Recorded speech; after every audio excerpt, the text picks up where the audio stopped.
స్వామియే శరణమయ్యప్ప. శ్రీమాత్రే నమః. శ్రీమాత్రే నమః. సద్గురు జ్యోతిషాలయం,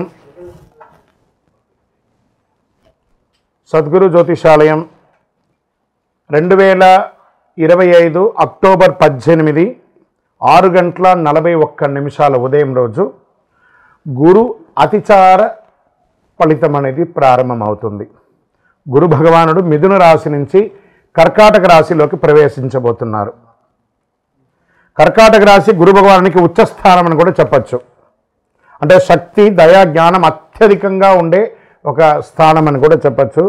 అతిసార గమనం అంటే గురు భగవానుడు తన సాధారణం కంటే కూడా చాలా వేగంగా కదిలి ఫలితాలు కూడా త్వరగా వస్తాయి. దానివల్ల స్థిరత్వం కూడా తక్కువగా ఉంటుంది. ఈ కాలం వచ్చేసి గురు భగవానుడు 2025 అక్టోబర్ 18 నుండి 2026 ఏప్రిల్ 28 వరకు సుమారుగా 192 రోజులు, 6 నెలల 10 రోజుల పాటు ఉంటారు. తర్వాత తన యొక్క సహజ గమనానికి ప్రవేశించి ఫలితాలు స్థిరంగా ఇస్తుంటారు. ఇందులో గురు అతిచార ఫలితంలో వృశ్చిక రాశి వారికి ఎలా ఉండబోతుందంటే ద నంబర్ 1 టాపెస్ట్ రాశి ఏదైనా ఉంది అని అంటే ఈ యొక్క గురు అతిచారంలో ఈ వృశ్చిక రాశి వారే. మీరు పట్టిందల్లా బంగారం అండి. ఏమండి, ఈ వృశ్చిక రాశి గురించి ఎప్పుడు ఏదో ఒకటి చెప్తూనే ఉంటారు, బాగుంటుంది బాగుండట్లేదు కదండి. ఇప్పుడు చూడండి ఎలా ఉండబోతుందో. అక్టోబర్ 18 6:29 నుండి మీ జీవితం మారబోతుంది. ఈ యొక్క 162 రోజులు మీరు ప్రయత్నం చేయాలండి. మీరు ఏది ప్రయత్నం చేస్తే అది వస్తుంది. వృశ్చిక రాశి వారికి ఇన్ని రోజులు ఉన్నటువంటి ఇబ్బంది అంతా తొలగి జీవితంలో ఇంతింతై వటుడింతై దానింతై నపోవీధికి పైనంతైనట్టుగా మిమ్మల్ని అసలు అక్కరే లేదు అనుకున్న వాళ్ళు మీరు ఉంటేనే అవుతుంది అనే స్థితికి మీరు ఎదుగుతారు. వృశ్చిక రాశి మిత్రులారా, ఆర్థికంగా మీకు ఉన్నటువంటి యొక్క ఉంటుంది చూసారా, మీ అప్పులన్నీ తొలగిపోతుంది. ప్రయత్నం చేయాలి, ఏదైనా ఒట్టిగా కూర్చుంటే కాదు. వృశ్చిక రాశి మిత్రులారా, వృత్తిపరంగా ఉద్యోగపరంగా ఎన్నో రోజులు నాకు ఉద్యోగం పోయిందండి, నాకు ఉద్యోగం తీసేశారంటే అవన్నీ కూడా రాబోతున్నాయి. అంతకంటే గొప్ప ఉద్యోగం రాబోతుంది. మీ యొక్క వ్యాపారాన్ని ఎక్స్పాన్షన్ ఆఫ్ యువర్ బిజినెస్ అని చెప్పచ్చు. అది వచ్చేసి ఫ్రాంచైజ్ మోడల్గా ఉండొచ్చు, బ్రాంచ్ మోడల్గా ఉండొచ్చు, విదేశీయ వాణిజ్యం కలిసి వస్తుంది, షేర్ మార్కెట్ స్పెక్యులేషన్ కలిసి వస్తుంది, వ్యవసాయదారులకు బాగుంటుంది. వృశ్చిక రాశిలో ఉన్న రాజకీయ నాయకులకి గొప్ప గొప్ప పదవులు రాబోతున్నాయి, లేదా మంచి సమాజంలో క్షేత్రంలో అద్భుతమైనటువంటి పేరు ప్రఖ్యాతులు వస్తాయి. ఇందులో ఉన్నటువంటి వాళ్ళు సైంటిస్టులు ఉంటారు, డాక్టర్స్ ఉంటారు, డిఫెన్స్లో వీళ్ళందరికీ కూడా మంచి మంచి పేర్లు, మీరు చేస్తున్నటువంటి సేవకు గుర్తింపు, గౌరవ ప్రదానం, డాక్టరేట్ ప్రదానం, ఎన్నో పదవులు, పెద్ద పెద్ద పదవులు రాబోతున్నాయి. విద్యార్థులుగా ఉన్నారే, ఈ విద్యార్థులారా మీరు ఎన్నో రోజులుగా కాస్త మందం అవుతుంది అని అనుకుంటున్నారు కదా, అవన్నీ తొలగిపోయి చాలా అద్భుతమైనటువంటి స్థితికి రాబోతున్నారు వృశ్చిక రాశి విద్యార్థులారా. ఈ యొక్క గురు అతిసార సమయంలో వృశ్చిక రాశి వారు పట్టింది మీరు ఏది చెప్తే అది జరుగుతుందండి. కానీ ప్రయత్నం చేయండి, మంచి మాట్లాడడానికి ప్రయత్నం చేయండి. భార్యాభర్తల మధ్య సఖ్యత పెరుగుతుంది. విడిపోయిన భార్యాభర్తలు కూడా కలిసే అవకాశాలు ఉన్నాయి. పెళ్లి కాని యొక్క స్త్రీ పురుషులు ఎవరైనా ఉంటే వాళ్ళకి అతి అద్భుతమైనటువంటి సంబంధాలు రాబోతున్నాయి. చాలా ఒక్కటండి క్రీడాకారులు ఉన్నారు ఇందులో, క్రీడాకారులకు కూడా చాలా మంచి మంచి ఫలితాలు రాబోతున్నాయి. ఈ యొక్క వృశ్చిక రాశి వారికి 1, 2 ఎన్ని చెప్పుకోవచ్చండి, అంత అద్భుతంగా ఉంటుంది. కానీ ఆరోగ్యం పట్ల మాత్రం కాస్త శ్రద్ధ వహించాలని కూడా చెప్పడం జరుగుతుంది. గురు కటాక్షం సంపూర్ణంగా ఉంది. గతంలో కష్టాలన్నీ తొలగిపోతాయి, గతంలో ఉన్నటువంటి ఆర్థిక బాధలన్నీ తొలగిపోతున్నాయి. సొంత ఇల్లు కట్టుకుంటారు, ఆ ఇల్లుకున్న అప్పులు తీరుస్తారు, ఏమైనా ఇంటిని మరమ్మతులు చేసుకుంటారు, కోర్టు కేసులు ఏమైనా ఉంటే విజయం సాధిస్తారు.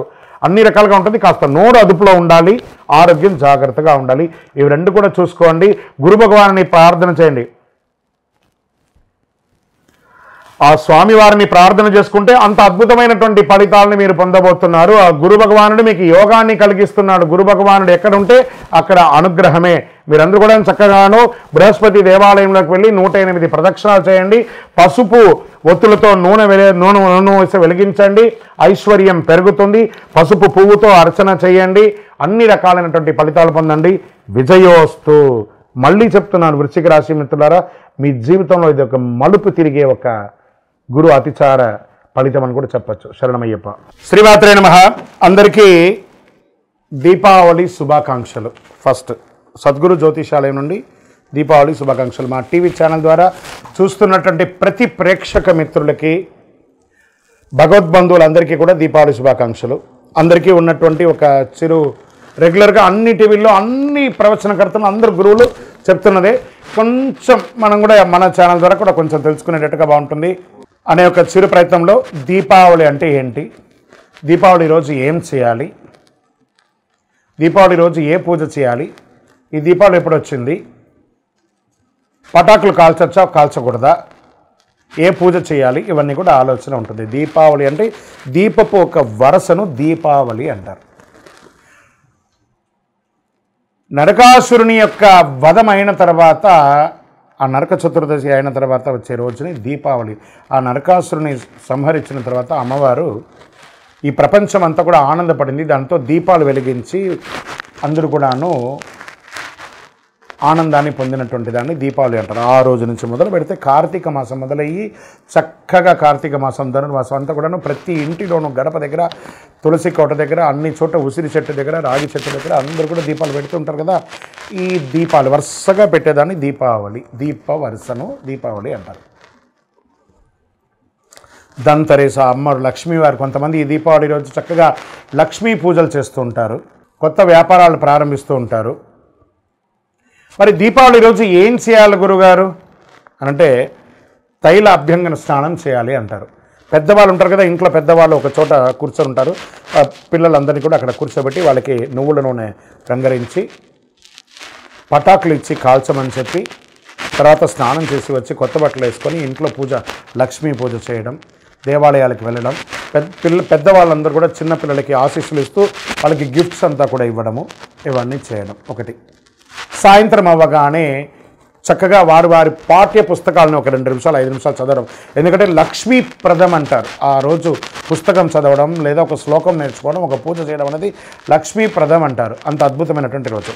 మరి ఆ రోజు ఇంట్లో ఏమేమి చేయాలంటే తెల్లవారు మాకు స్నానం చేసి ఇల్లంతా కూడా ఆడవాళ్ళంతా కూడా చక్కగా కడిగేసి దుడిచేసుకొని చక్కగా గడపకంతా కూడా పసుపు రాకి, మగవాళ్ళందరూ ఆకులు, మామిడి ఆకులు అన్నిటి కూడా కట్టి తోరణాలన్నీ కూడా కట్టేసి చక్కగా పైన మన ఇంటి పైన ఓంకార ధ్వజారోహణం చేసి అద్భుతమైనటువంటి ఒక హైందవ సంప్రదాయాన్ని విడిగా ప్రతి ఒక్కరికి శుభాకాంక్షలు తెలియడం. ఎందుకు ఈ శుభాకాంక్షలు చెప్తున్నారంటే మనం కొన్ని రోజులుగా కొంతమందికి మాట్లాడకుండా ఉంటాం చూస్తారా, ఒక్కసారి మీరు ఎప్పుడో ఫోన్ చేస్తారా అని ఎదురు చూస్తుంటారు. వాళ్ళతో ఒక్కసారి మాట్లాడండి, శుభాకాంక్ష తెలవగానే మళ్ళీ ఆ దీపకాంతి పెరిగినట్టు వాళ్ళ జీవితంలో, మీ జీవితంలో ఒక ఆనందాన్ని తెచ్చే ఒక అద్భుతమైనటువంటి రోజే మీకు దీపావళి రోజు. ఈ దీపావళి రోజు చాలామందికి ఒకటి ఉంది, గురుగారు పటాకులు కాల్చకూడదు, పొల్యూషన్ అంట కదండి, కాలుష్యం కదనండి. ఏమండి, పటాకులు కాలుస్తే కాలుష్యం ఏంటండి? మోటార్లు, ఇండస్ట్రీలు, ఫ్యాక్టరీలు, కార్లు, స్కూటర్లు, ఇన్ని పొల్యూషన్తో మనం పడుతున్నాం.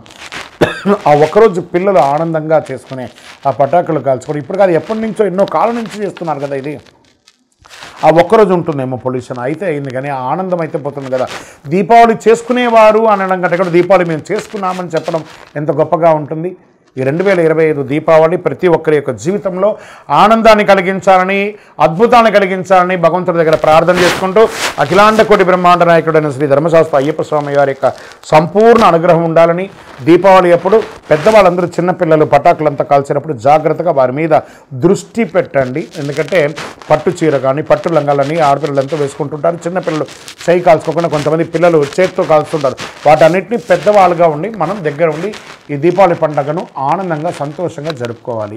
విజయోస్తు. శరణమయ్యప్ప స్వామి, శరణమయ్యప్ప. అఖిలాండ కోటి బ్రహ్మాండ నాయకునే శరణమయ్యప్ప. కార్తీక మాసం వచ్చేసింది, మార్గశిర మాసం వచ్చేసింది. అయ్యప్ప స్వామి ఉభయ తెలుగు రాష్ట్రాలే కాకుండా దేశ విదేశాల్లో ఎక్కడ చూసినా అయ్యప్ప స్వామి వారి యొక్క పూజలు, దీక్షలు, శబరి యాత్రలు అన్ని రకాలైనటువంటి మొదలైంది. మన యొక్క ఛానల్ ద్వారా ఇంక కొంచెం రీచ్ అవ్వాలని, చాలామంది మాల వేసుకున్న వాళ్ళకి ఎన్నో ధర్మ సందేహాలు ఉన్నాయి. వాళ్ళ యొక్క దీక్ష ఎలా చేయాలి, అయ్యప్ప స్వామి అంటే ఏంటి, ఈ దీక్షలో ఏమేమి చేయాలి, పూజ అంటే ఏంటి, యాత్ర అంటే ఏంటి, మంత్రాలు అంటే ఏంటి, ఈ యొక్క గురుస్వామి అంటే ఎవరు, అయ్యప్ప స్వామి అంటే ఎవరు, ఈ దీక్ష అంతా ఏంటి, ఎలా చేయాలి, ఎప్పుడు చేయాలి, ఎందుకు చేయాలి, ఈ యొక్క దీక్షలో వచ్చినటువంటి మార్పు నిత్య జీవితంలో ఏమైనా ఉందా, లేదా దీక్షలో స్త్రీల యొక్క ప్రాముఖ్యత ఏమైనా ఉన్నాయని వీటన్నిటినీ చాలా ప్రశ్నలతో ఉన్నటువంటి వారికి అందరికీ కూడా ఇది ఒక మంచి ప్లాట్ఫామ్. ప్రతి ఒక్కళ్ళు దీన్ని చూడండి. చూసిన వాళ్ళు మీకు నచ్చిందంటే మీ మిత్రులకి, మీ స్నేహితులకి షేర్ చేయండి. ఇది ఆధ్యాత్మికమైనటువంటిది కదా. మన ఛానల్ పక్కనే గంట గుర్తుంది కదా, దానిలో ఒక గంట కొట్టేసాను గట్టిగా. అన్నీ కూడా మీకు వచ్చేస్తుంది. మన ఛానల్ని సబ్స్క్రైబ్ చేసుకోండి. శరణమయ్యప్ప. అయ్యప్ప దీక్షలో ఉన్న వాళ్ళు రోజుకి ఎన్నిసారి భోజనం చేయాలి? ఏకభుక్తం, ఒకటేసారి భోజనం చేయాలని చెప్పారు. దొరికింది కదా అని చెప్పి ప్లాట్ఫామ్ వెంబడి రోడ్ల మీద నిలబడుకొని తినడాలు, ఎక్కడ పడితే అక్కడ తినడాలు, ఉదయం ఒక టిఫను, మధ్యాహ్నం భోజనం, రాత్రి భోజనము, మళ్ళీ దీక్షలో ఆయిల్ ఫుడ్స్ అన్నీ తిని ఉపయోగం లేదు. మరి దీక్ష తీసుకుని లాభమైంది. ఏకభుక్తం చేయాలి, అది కూడాను స్పైసీ లేకుండా, గార్లిక్ ఆనియన్ లేకుండా, ఏ విధమైనటువంటి రజోగుణపూరితమైనటువంటి లేకుండా మంచి సాత్వికమైనటువంటి ఆహారాలు తినాలి. వీలుంటే సాయంత్రం పూట పండ్లు పలహారాలు మాత్రమే తీసుకోవాలి. విజయోస్తు. అయ్యప్ప స్వామి వారి చిన్ముద్రాం, మన మాలలోనే ఏం చెప్తున్నాం? జ్ఞానముద్రాం, శాస్త్రముద్రాం, గురుముద్రాం నమామ్యహం, వనముద్రాం, శుద్ధముద్రాం, చిన్ముద్రాం నమామ్యహం. చిన్ముద్ర అంటే ఇది బొటన వేలుని, ఈ వేలుని తీసుకొని ఇలా పెట్టడం వల్ల ఏమవుతుందంటే ఆరోగ్యపరమైనటువంటి ఫలితాలన్నీ కూడా ఇందులో ఉంటాయి. మనం కూడా నిత్య జీవితంలో రోజు ఒక్క ఇలా పెట్టి చూడండి, నఖశిఖ పర్యంతం మనకి నరాలన్నీ కదులుతున్నటువంటి ఒక ఫీలింగ్ ఉంటుంది. స్వామివారి దాంట్లో చిన్ముద్ర అంటే ఇదే అనమాట. దీన్నే చిన్ముద్ర అంటారు. ఈ చిన్ముద్ర అందమైనటువంటి ముద్ర. చిన్న అంటే చిన్నది, అందమైనటువంటి ముద్ర, ఆరోగ్యాన్ని ఇచ్చే ముద్ర కాబట్టి ఇది స్వామివారు ఎంచుకున్నారు ఆ చిన్ముద్రను. శరణమయ్యప్ప. ఇది మీకు విదేశాల్లో ఆలయాలు ఉండదని చెప్పడం తప్పండి. వర్జీనియా, లేకపోతే వాషింగ్టన్ డీసీ, లేకపోతే న్యూ జెర్సీ, న్యూయార్క్, మన దీంట్లో అమెరికాలోనూ మంచి అతి విపరీతమైనటువంటి చలి ఉన్నటువంటి స్విట్జర్లాండ్లోనూ, ఆస్ట్రేలియాలోనూ, దేశ విదేశాల్లోనూ, కెనడాలోనూ, అన్ని దేశాల్లోనూ అయ్యప్ప స్వామి దేవాలయాలు ఉన్నాయి. ఇంకా 18వ బడితో సహా ఉన్నాయండి. వనయాత్ర చేసే రకంగా కూడా ఒక 5 కిలోమీటర్ల ప్రయాణంతో పాటు ఏర్పాటు చేసినటువంటి దేవాలయాలు కూడా ఉన్నాయి. అక్కడ కూడా చాలా అద్భుతంగా మంచి చలిలో కూడా చన్నీటి స్నానం చేసి దీక్ష తీసుకొని శబరిమలకి వెళ్ళే వాళ్ళు ఉన్నారు.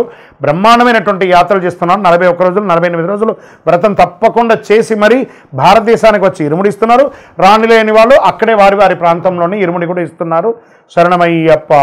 ఏమండి, అయ్యప్ప మాల వేసుకున్న వాళ్ళు మా ఇంట్లోనే పూజ చేసుకోవాలా లేదా బయట ఎక్కడన్నా పూజ చేసుకోవాలా? ఇది ఒక మిలియన్ ప్రశ్న. మీరు మాల వేసుకునేది ఎవరి కోసం? ఇక్కడ ఒక ప్రశ్న ఉంటుంది. మనం నమ్మిన వాళ్ళు తల్లిదండ్రులు, మనల్ని నమ్మిన వాళ్ళు భార్య పిల్లలు. మనం వీళ్ళ కోసమే మనం దీక్ష తీసుకుంటున్నాం కాబట్టి ఎక్కడో మండపంలో వేసుకుంటాం, మేము సన్నిధానంలో చేసుకుంటే భార్య పిల్లలు ఏం కావాలి? 48 రోజులు మీరు దీక్ష తీసుకొని ఉండగా 150 కోట్ల మందిలో అయ్యప్ప స్వామి మిమ్మల్ని ఎంచుకున్నాడు. ఆ పవిత్రమైనటువంటి మాల మీ మెడ మీద పడింది. మీకు సేవ చేసుకునే భాగ్యాన్ని మీ తల్లిదండ్రులకి, మీ భార్య పిల్లలకి మీరే కదా ఇవ్వాలి. కాబట్టి ఇంట్లోనే పూజ చేసుకోవాలి. మాకు వసతులు తక్కువ ఉన్నాయండి, అబద్ధం అండి. ఈరోజు ప్రతి ఒక్కరి ఇంట్లోనూ ఎక్స్ట్రా రూమ్ ఉన్నాయి. ఆ సపరేట్గా రూమ్లో పెట్టుకొని చక్కగా పూజ చేసుకోవచ్చు. మీరు సాక్షాత్ అయ్యప్ప స్వామిగా ఉంటారు కాబట్టి ఆ ఇంటిల్లి పాలి ఆ ఇల్లు దేవాలయంగా మారిపోతుంది. చక్కగా అందరూ కూడా మీకోసం ఎదురు చూస్తుంటారు మీరు చేసే సేవకు. శరణమయ్యప్ప. లేదండి, ఏ గురుస్వామి కూడా కొత్తగా మాల వేసే వాళ్ళని ఇబ్బంది పెట్టరండి, అవన్నీ అబద్ధం. అలాంటి ప్రశ్నలే లేదండి. వాస్తవానికి గురుస్వామి దైవమే తునైప. ఆ గురుస్వామి దయ ఉంటేనే ఆ భక్తులందరూ కూడా శబరిమలకి వెళ్తారండి. ఏ గురుస్వామి కూడా ఇబ్బంది పెట్టరు. అలాంటి ఇబ్బంది ఆలోచనలు కూడా పెట్టకండి. ఒకవేళ వారు ఇబ్బంది పెట్టే రకంగా మీకు అనిపించిందంటే వారితో కూర్చొని మాట్లాడండి, డిస్కస్ చేయండి ఆ గురుస్వామి దగ్గర. ఎందుకంటే గురుస్వామి లేనిదే ఈ యొక్క శబరిమల యాత్ర లేదు కాబట్టి గురు నింద చాలా మహాపాపం. గురు నింద చెయ్యకండి. శరణమయ్యప్ప. అయ్యప్ప మాల వేసుకున్న వాళ్ళు ఎన్నింటికి లేవాలి, ఎన్నిసారి స్నానం చేయాలి, ఎన్నిసారి పూజ చేసుకోవాలంటే కార్తీక మాసంలో మనం మాల వేసుకున్న ప్రతి ఒక్కరు కూడా సూర్యోదయాత్పూర్వం లేవాలి. బ్రాహ్మ్య ముహూర్తంలో లేవాలి.